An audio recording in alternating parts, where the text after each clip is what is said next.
What do we do with Davante Adams this summer? This is the Fantasy Sports Plus. If you're new, hit the subscribe, hit the notification, and the like button. So there's a lot of chatter with Davante Adams this summer. Does he want to trade? Does he want out of Las Vegas with the Raiders?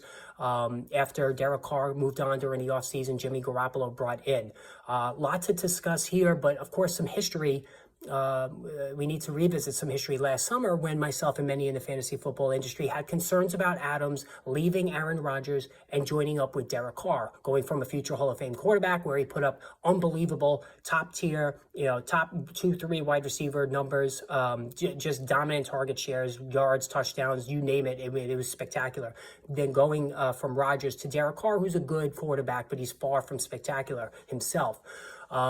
But Adams proved the talent wins out. He was a dominant wide receiver one, once again, one of the best players in all of football for 90% of the season. The strange thing was his worst performance came during the fantasy football playoff weeks when his owners needed him the most, but that was a minor criticism considering the totality of the season. But now Garoppolo is in town, Carr is gone, Adams seems like he's unhappy. He may want to trade. Not the best setup right now for Adams. The question is, can he still remain a wide receiver one? Now, on talent alone, I absolutely think he can be.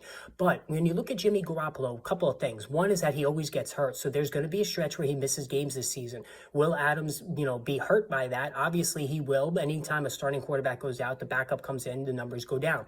Secondly, Garoppolo's strength is the short to intermediate passing game, not the deep ball. Aaron Rodgers threw a great deep ball. Derek Carr threw an underrated deep ball, so Adams was able to pick up those chunk yardage and those long touchdown receptions as well, out-muscling defenders along the way.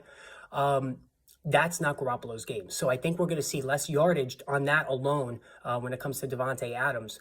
The second thing too that we do have to worry about is, Adams has reached the age of 30, and that's I've said this many times, when the wide receiver reaches the age of 30, that's when the likelihood of soft tissue injuries increases. Look at Keenan Allen. I've loved Keenan Allen for years, but last year at the age of 30, lots of soft tissue injuries, missed a lot of games. That is a danger zone, just like the age of 27 for a running back, the age of 30 for a receiver is a problem. So when you combine that, the age, the downgrade at quarterback, I have reservations about Adams this season. So for me, I'm not proactively chasing Adams. At the end of round one, I'm not taking him there. I'd rather have Jamar Chase. I'd rather have Justin Jefferson. I even would rather have A.J. Brown at this point. I haven't been the biggest A.J. Brown fan in the past, but I now would rather have him. You can have a debate now about Cooper Kupp versus Davante Adams, two wide receiver ones on talent alone who have warts with injuries in their quarterback. Second round, if he falls to me, yeah, I'll take him in the second round, but I'm not chasing Davante Adams this season. I'm going to let somebody else have him and, chase a younger wideout in that late first round, early second round territory. Still love the talent, still think he's a tremendous player, but now, we have some reason to be concerned here.